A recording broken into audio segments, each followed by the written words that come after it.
Okay, we'll go ahead and get started. Thank you for coming and welcome to this month's Campus Talk. In a few minutes, we'll hear from the three Senate presidents and also President Courtway. But before that, we want to give a few announcements and for you guys so you can put them on your calendars. So you can add them to your smartphone or write them down in your calendar. We want to announce that we are having what we call AVID Week. It's to celebrate and promote our mission, and it will be in the fall. It will fall in the week of October the 7th through the 11th. That's going to be AVID Week. We've got 3 events on the calendar to celebrate that. So mark these down. On Tuesday, October the 8th, at X period in the College of Business Auditorium, we will have a faculty panel discussion on academic vitality. We're going to have a faculty member from each of the 6 colleges, and David Keith's going to be the moderator. We'll talk about academic vitality. On Thursday, October the 10th, at X period, right here in the Student Center Ballroom, we will have the Arkansas Supreme Court Justice Jim Hanna speak on the topic of integrity. And then on Friday, October the 11th, we are working on, having a speaker to address and talk about diversity. And when we have that finalized, we'll let the campus know. Again, that's in a couple of weeks, October 7th through the 11th. We are getting in packets of information and materials that we'll be distributing to all the academic departments and administrative departments across the campus. You'll have a packet of a sign, some buttons, and a schedule about AVID Week. And so we want you to display the sign in your departments and wear the buttons for everybody. And so that stuff is going to be coming out hopefully by the middle of next week when we get all that in. Also, mark your calendar for Wednesday, October the 2nd. At 3 p.m. for the dedication of the bear sculpture and also the Ring of Peace sculpture. Both are located outside and the bear, of course, outside of Wingo Hall, but also the Ring of Peace, which has been put into just outside the Board of Trustees room in Wingo Hall. And so we're going to have a dedication of that. Again, that's on October the 2nd at 3 p.m. The dedication ceremony will take place inside the Board of Trustees room there in Wingo Hall. As I mentioned, the Arkansas Supreme Court Justice Jim Hanna is speaking about integrity on October the 10th. That morning, the Arkansas Supreme Court will be in Reynolds Performance Hall. We'll get details out to the campus. They're going to be here actually hearing oral arguments on a case, and so we're very excited to have them here on our campus. And again, that's going to be on the morning of Thursday, October the 10th. And remember, if you want to keep up with what's happening on campus, you can always check out the UCA Facebook, Twitter, and YouTube pages. Those are conveniently located, the links to those on our homepage. Check out our YouTube page. It's got a lot of new videos have been added recently to that, highlighting recent events such as the Break for Bears, the Amigo Cup, the new crosswalk system being installed around campus. Those are just some of the videos that keeps you up to date of what's going on, and they're just a few minutes. You can also catch up with what the students are saying about current issues with a series we called Sound Off, and some of the latest subjects include the Ben Affleck being named the new Batman, also Miley Cyrus. It's interesting to see some of the students and how they're reacting and what they're saying about our current issues out there. So check that out. It's really a fun videos to see what our students are saying about some of the current topics. Our next campus talk is going to be on Halloween, October 31st. That is a Thursday at X period, and it'll be here.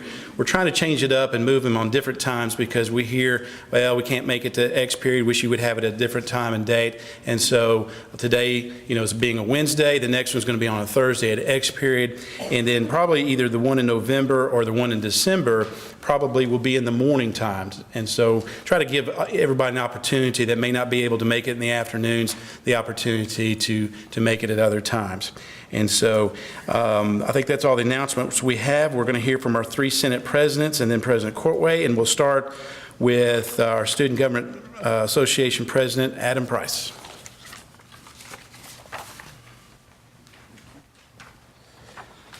Hello, everyone. Hope you all have had a good week so far. I really don't have too much to say, but we had elections for SGA this past week for our class representatives and our freshman class president and vice president. Those went really well, and we had actually more students vote this year than we did last year, so that's all we could really ask for. This weekend, we are having our retreat at the 4-H Center in Little Rock. We take all our senators there and basically just prepare them for the upcoming year, get them their leadership skills developed, and then promote some team bonding, so we'll have another successful and productive year. As far as the SAFA process, that is currently, the applications are currently out, and if you're not familiar with that, students can apply for funding through the student activity fee allocation process that we have. And those applications are due the 21st of October at 4 o'clock. So if you are a student, a part of any RSO, and you need more education on that process, RSO training is tomorrow, so be sure to attend that. And then as far as bigger goals that we have for this year, we are doing a project similar to one that was done in 2010 called Big Project, and we received $25,000 in Coca-Cola pouring rights funds, or that's where it came from, was Coca-Cola pouring rights. And we are matching it with another $25,000 for a total of $50,000. And we are going to send out applications across campus so faculty, staff, students can give their ideas. And for any idea or any project that they would like to see accomplished that directly benefits the students. So we encourage you to think big and don't let the funding kind of inhibit any of your ideas. That's basically all that I have. So, any questions? Thank you.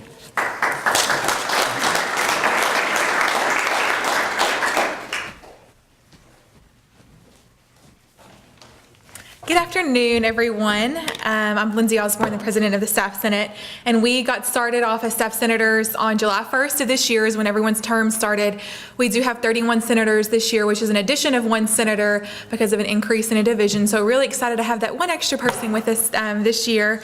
Some of the things that Senate's working on coming up in the month of October is our presentation and our submission for the Strategic Budget Advisory Committee for the Compensation Committee for Staff Senate. So we're really excited about some of the proposals that the committee has been working on so far. We also have football season. We have 1 game so far, but we have a lot of games in October that Staff Senate is asking for volunteers from the university and Conway community for volunteers for the football game. So if you're interested in that, actually our football committee chair is here, Vicki Parrish, so she's the woman to talk to. And then another thing that we're constantly always advertising is the Employee of the Quarter. The first quarter of this fiscal year ends on Monday, September 30th. So school started and there's been a lot of activity happening over the past few months, and I know there's a lot of employees that have done fabulous things as the semester's gotten underway. So if you know anybody, please honor them by applying for them to win the Employee of the Quarter. So that's pretty much what's going on. So far in Staff Senate, we're really excited about this year. Are there any questions? Okay.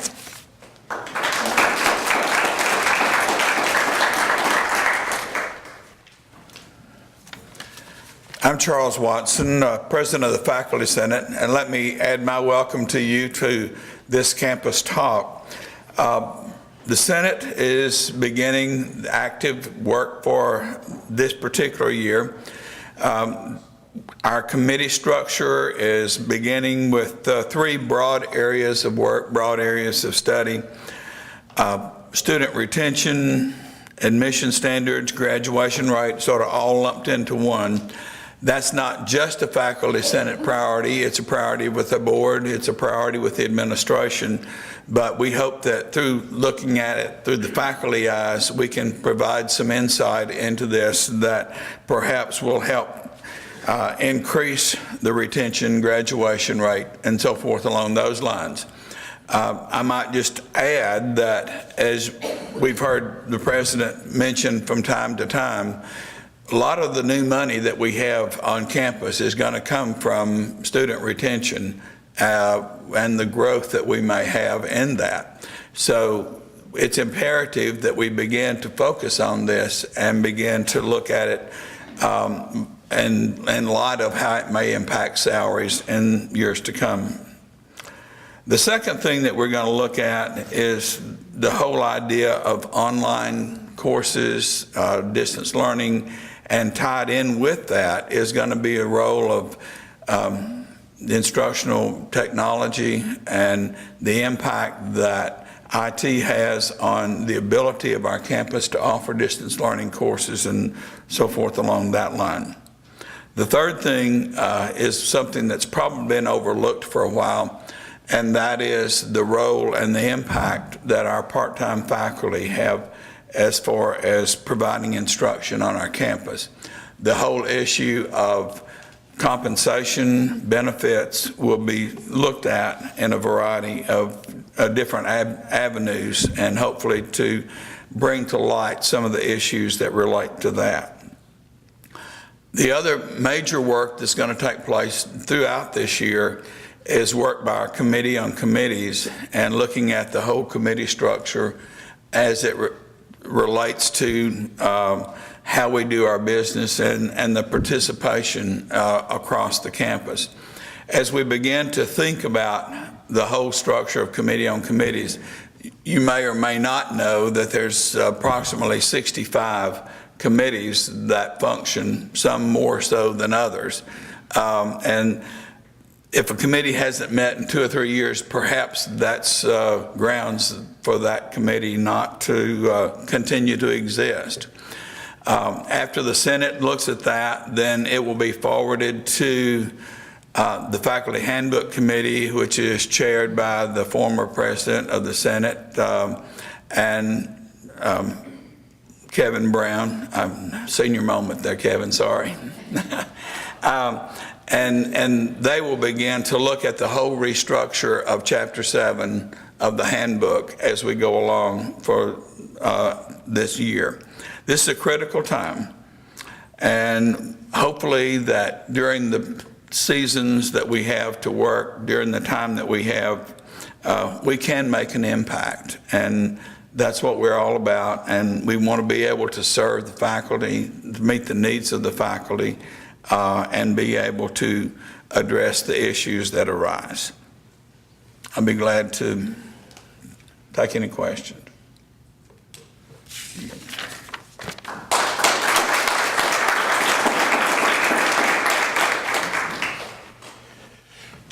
Okay, welcome everyone. I'll try to be brief. There were 4 questions that were submitted, and I'll deal with those in the order that they were given to me, and then make a few other comments. The first question, and I'll read them verbatim so I won't paraphrase them. The first question, actually it's 3 questions. What is the current status of the Student Center expansion? Question mark. Is there a tentative construction start date? Question mark. Does UCA still plan on demolishing Short Denny Hall for the expansion? Question mark. I appreciate Mr. Williams submitting this question anonymously.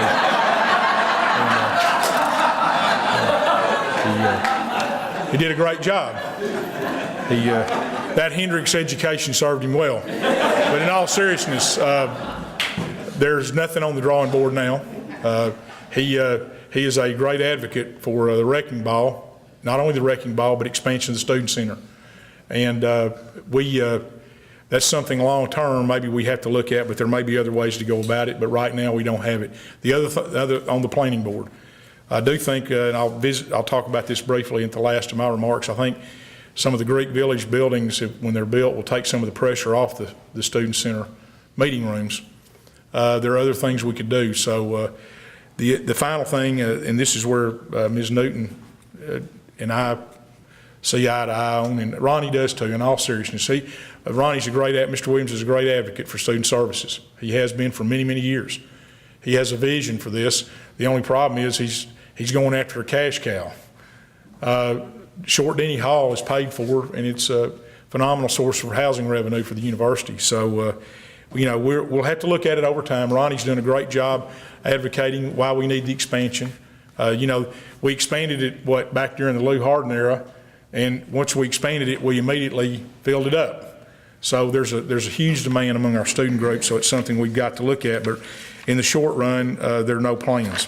Second question is, will the Prince Center be added to the National Register of Historic Places as well?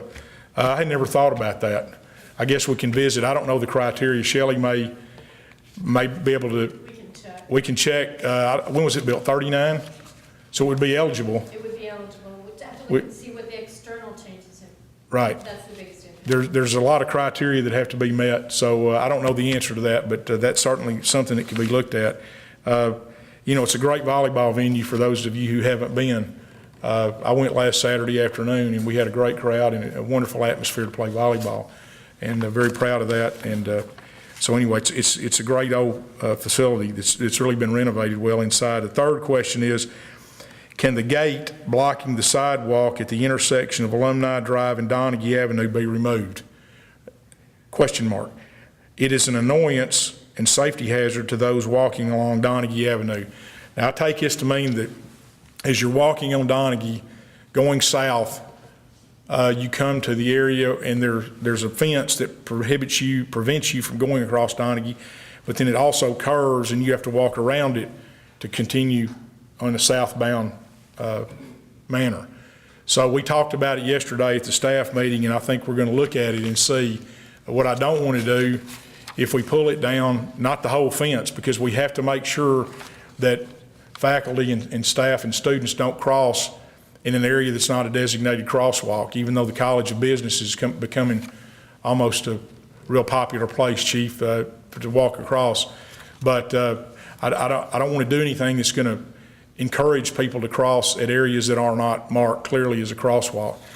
We just put up some new signs there, and I believe those are going to help.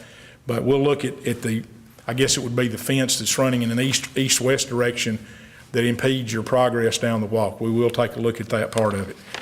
And the final question that was submitted relates to the bookstore, and it says, I'll read it. My understanding is that the person who is running the campus bookstore also owns the only off-campus bookstore. Did anyone see this as a conflict of interest? Question mark. It seems to eliminate the idea of competition and allows for some books to have gone up in price a few dollars. I don't know about the pricing structure. I haven't. That's the first time I've heard anyone say that the price has gone up. I thought it probably had been reduced somewhat. But let me just say this about the process involving the bookstore contract. It was put out for a public bid. I don't know how many companies. I believe there were 6, either 5 or 6 companies that submitted proposals and sealed bids. There was a committee of people on this campus, not including me, that reviewed those. 3 of those people on that committee were professors in our College of Business. Dr. Bradley, Dr. Tammy Rogers, and Dr. Mike Casey were, I believe, were the 3 business profs that were on that committee. They evaluated all the proposals, and they recommended on financial terms that the company, BBA, which is doing business as textbook brokers, receive the contract. The terms, and I don't have them in front of me, but I think I can speak to them fairly clearly off the top of my head. Under the prior contract with Barnes & Noble, we received a guarantee of $350,000 a year, and then there was a commission structure that if their gross sales exceeded a certain level, then we blew through that, and we got the $350 plus commissions on top of that. For several years, we never received anything other than the $350 guarantee. Their same guarantee is in this agreement, and I believe the $350 that was guaranteed by textbook brokers was superior to the other guarantees of the other bidders. In addition, and this goes straight to the question that the person asked, about textbook brokers having a facility on Ferris Road across the street. In order, first of all, even if we hadn't done anything about it, we still would have gotten the $350,000 guarantee, whether they sold one book in this bookstore down below us or not. But in order to take care of, to tie that loop up, we also get a small commission on any sales over across the street. Not as big and not as large as we get downstairs. I think it's 1% over, is that 1% across the, 1.5? I thought it was 1. 1% at least, maybe 1.5 commission across the road. So we still get the $350 guarantee, and the commission structure, the structure is similar to what we've had before here, and then we also have it over there. So my hope is that once we settle up at the end of the fiscal year, we will receive for the first time some commission payments. I don't know that yet, but we've certainly got the $350, which is where we were last time. And after the business faculty evaluated it, and the other people on the committee that Cassandra McHugh and Smith put together, they decided that that was the best bid. So that obviously that store across the road over there was considered and was taken into account in developing the contract. Those are all the questions. Now, I've got a few points, and I'm going to try to do them very quickly because Some of you are certainly sick of hearing me talk after yesterday, and I apologize. Number one, our enrollment's up by 427. Our head count's up, which is tremendous for this institution. This is a tribute not only to the admissions staff, to the ambassadors that take people on campus tours, to the SOS students that work, but not only to all of them, because they work hard, but every one of you in this room and your colleagues around this campus, because people, and when they're touring our campus and they make decisions, whether it's because of an academic department that we have, or whether they go into the cafeteria or they go into housing and speak to someone, you can run them off a lot easier sometimes than you can get them. And it's what we say to families and what we say to prospective students when they're on our campus, when they're going to Fairfax Day, what they see and what they hear that makes the difference. So we're all in the admissions business. Simply because you don't have an admissions tag on your shirt does not mean we're not all in admissions. The same as Dr. Watson spoke about retention. We're all in the retention business. It affects every one of us. It affects the bottom line of this university. It affects our paychecks going forward. So I'm very proud of that. We're one of only 3, maybe 4 institutions in the state whose enrollment increased.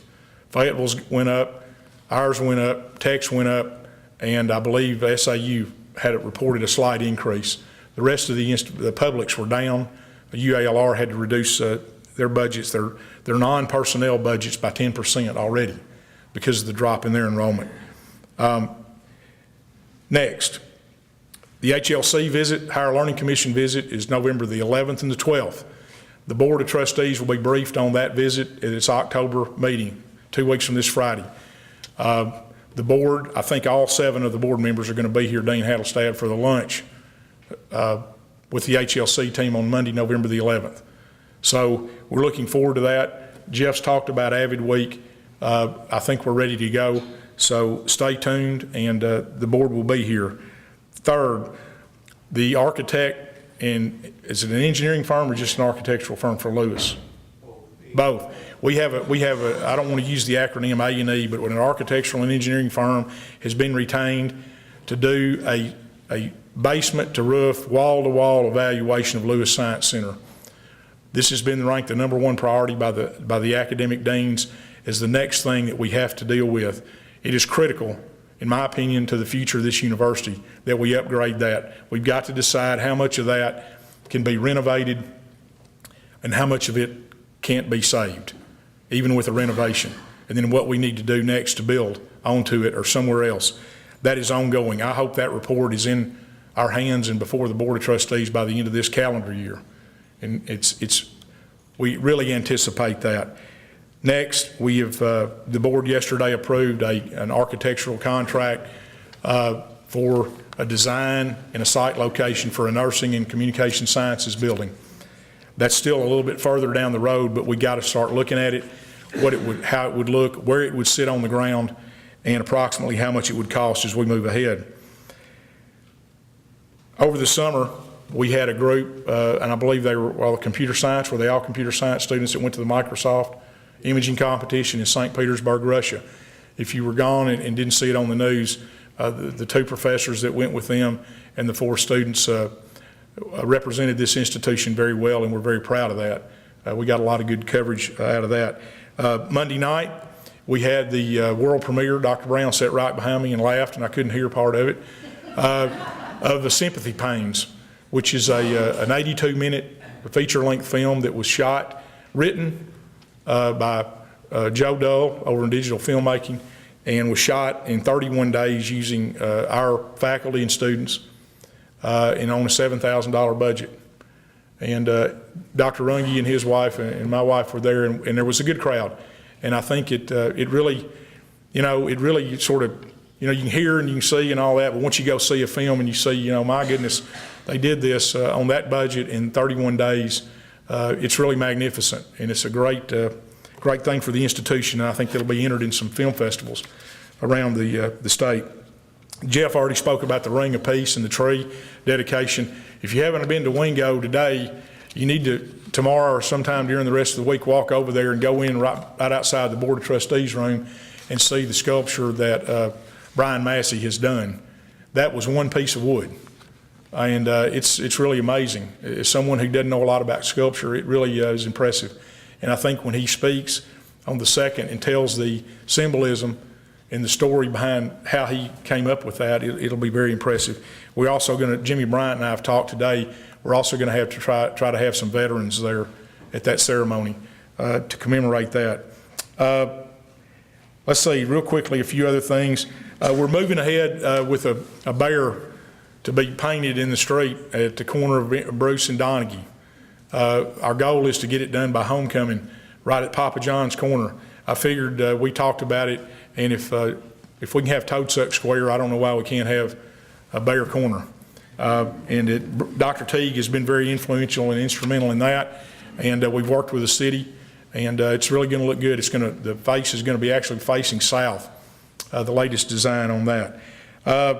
Real quickly, a couple other things, and I'll take any questions. The board approved 2 property purchases yesterday at this meeting. Number 1 is a house at 100 South Elizabeth. As you go down Robbins Street along that white fence, after you leave Donaghy, it's the first house you come to on your left. It actually faces what looks to be a little driveway. We own the house right behind that at 120, which is where Dr. Metter's mother and father used to reside. And that was sort of a defensive move to keep, since it's already zoned multifamily for apartments, we had to protect the integrity of sort of the campus right through there to keep additional apartments from being built right on top of us. And I just did an interview with the Democrat Gazette before I came over here about the future of those 2, and I told Ms. Shelton that as we spoke, I had no clue as to what we would do, but I hope to have a plan to the board by the end of this calendar year on what we would do with those 2 houses. 120 Elizabeth has been vacant for almost 2 years. I think since the fall of 11, there's been no one in that house. The other piece of property that the board authorized to purchase was what I call the Hammett property, which is a large tract of over an acre down Donaghy. If you're driving down, going north, when you leave the campus, it's on what I call the campus side of Donaghy. It's got a for sale by owner sign in it, and that piece was also authorized to purchase. The board has authorized the condemnation of a very, very small tract of land across from the Harding Fountain. It's in the same block that Papa John's is on. You wouldn't know it, but it's there. It's 50 feet wide by 175 feet deep, and it sits between a house that Mr. Jay Witt has now moved out of that's getting ready to be raised, Larry, in a couple of weeks? Okay. It's just sitting there. We've worked with Mrs. Williams, who's the owner, and we've not been able to come to any price that she can agree to. We had an appraisal of $79,000. We've offered her $116,000. It's unimproved. There's nothing on it, and her demand is $209,000. So we're quite a distance apart, and I expect that we're going to stay apart until we get to the Faulkner County Courthouse. And then finally, yesterday, the board approved the first step of a feasibility study for Greek Village, which would be, phase 1 would be 5 sorority houses and a community center, part of a community center. And then we got into a long discussion, if any of you were there, about fraternities and what to do with fraternities, some of which are ready to build and have the money either in hand or the ability to go borrow money to construct a home for their members. So we've talked about that. The request for proposals or qualifications, I get them confused, went out today for general contractors, correct? And we'll see where we go from there. It'll be brought back before the board on October the 11th because we got to file a report with the board about fraternities and some other things. And this will be an ongoing discussion. When I was speaking with Ms. Shelton a minute ago, and I said this yesterday, I wasn't Greek when I went to college, obviously, but over the last couple of years, I've done a lot of reading, and I've gone to other institutions, and particularly I've gone to Arkansas State 3 times. The most recent time was last week. Bunny Adcock and I went up there, and I believe it helps our retention rates. I believe it helps our graduation rates. I believe it helps recruitment down the road. And it also, I believe, and I saw this in Jonesboro, it gives the alums a reason another reason, not just the sole reason, another reason to stay connected to the university, because some of the add-ons and things in some of those sorority houses are either paid for by alums of those sororities at Jonesboro or by the national organizations. And so it told me that it's another reason to stay connected. And finally, and then I'll quit after this, I'm trying to do it real rapidly to give you a thumbnail sketch of where we are, is we have out, and with the deadline's over, requests for qualifications for an architectural firm to start tinkering with and designing what the east side of Donaghy would look like if we decided to, down the road, build a mixed-use facility similar to a Hendricks Village over there, where we have commercial and retail space on the ground floor and student housing in either 2 or 3 floors above that. The interesting thing about this is the following. It was put out, and I don't know how long it was out, 3 weeks or what? When it was out? It was closed the other day. 14 architectural firms are interested in that job. Numerous people have, at least 3 or 4 people from not only just Conway but others, are interested in that concept to be involved in it because of the potential of how it would change Conway and change the corridor of this campus. It may be the one thing in my mind, and I've thought a lot about it, and I've looked at some other campuses. And those of you who travel around and look at other universities, it may be one of those things that will really redefine this university and how it looks for the next 100 years.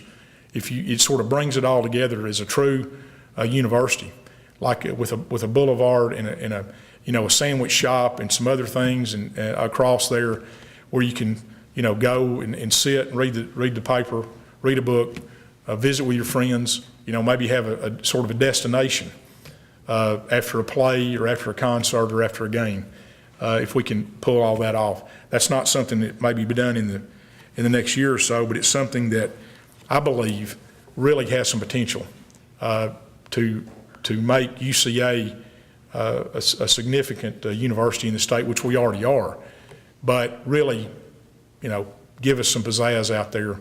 And it also provides student housing, which we're at 98.6%, right, Rick? Yes, sir. 98.6 temperature, I guess.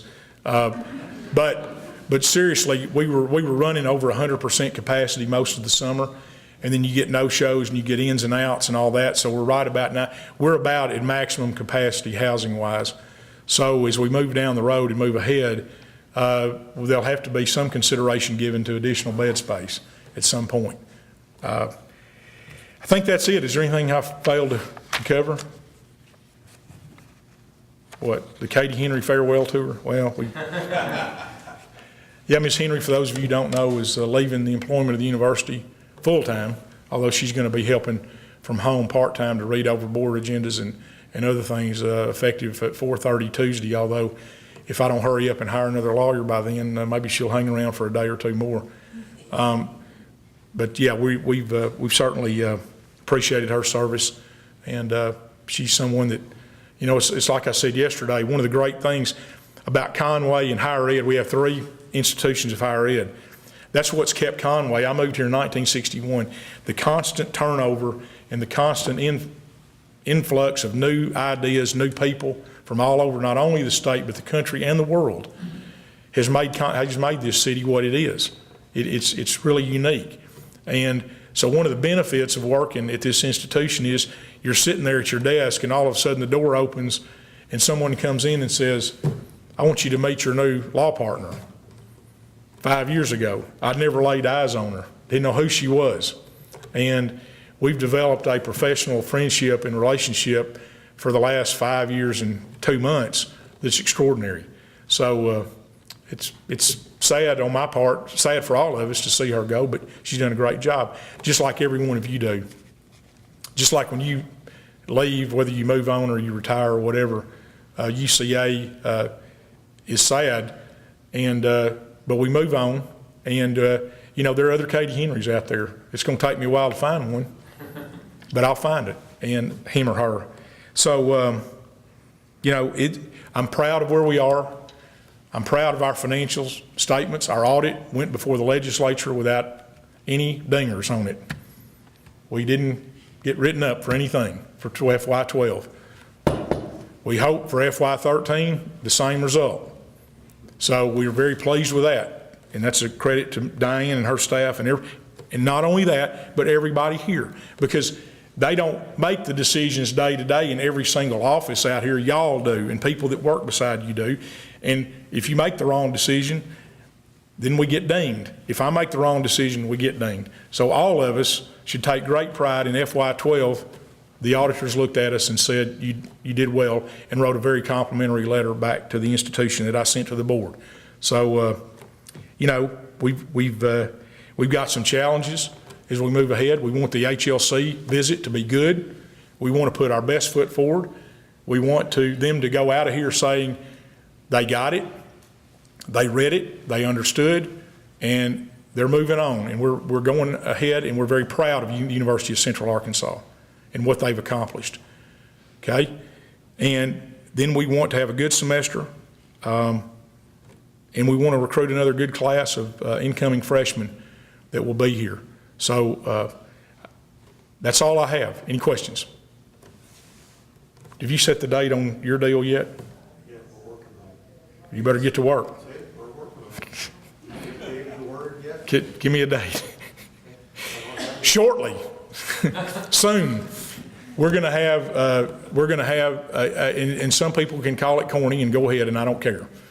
But we're going to have a campus-wide ice cream social or something where we can all come together informally out on the lawn at McAllister somewhere and sort of celebrate a little bit about that our enrollment's gone back up and that everyone's done a good job. I mean, we don't need to let these occasions go by without sitting here and going, we've been through the bad for 4 or 5 years, and I don't even talk about it anymore, because the students that started, and I've said this to the civic clubs in Conway for the last month and a half, the students that started the school this fall here as freshmen were starting the 8th grade. 8th grade when former President Hardin resigned. I had 80 of them over at the house the other night, and the last 8 were very unfortunate and unlucky. They had to stay and talk to me for 45 minutes. Because I made them sit down and I made them talk to me, and I asked them if any of them had ever heard of any of our problems back then. Not a one of them raised their hand. I asked them some other questions. None of them raised their hand. And as I talked to them, it became clear to me that they're here to get an education. They're here to better their lives as they move ahead, and they're here to make friends and have a good time. And that's why y'all are here, is to help them on that journey. And that's what we do every day. So, we're going to move ahead because they were starting 8th grade. 8th grade. So, they're having a good time. I think we're good. So we'll work on the HLC. We'll work on as we move through on the budget process. Dr. Reese, I want to thank you for what you've done over the summer. She's worn me out with emails and filling out charts sometimes, and I'm not the greatest at that, but you've performed a valuable task for this university, and we appreciate it. And those of you who have been involved in that whole process with the strategic plan, strategic budgeting, are to be commended for your service. So let's have a good semester, and this is your chance. This is your chance. I mean, anybody. All right, I'm going to the Latin American LULAC banquet tonight at the Governor's Mansion, and we're going to redouble our efforts in there. Our Latino enrollment was up this fall. We're proud of that, and we're going to keep our efforts up. And there's our Dean of Fine Arts. I was just bragging on your film. Well deserved. Okay, thank y'all very much. Okay.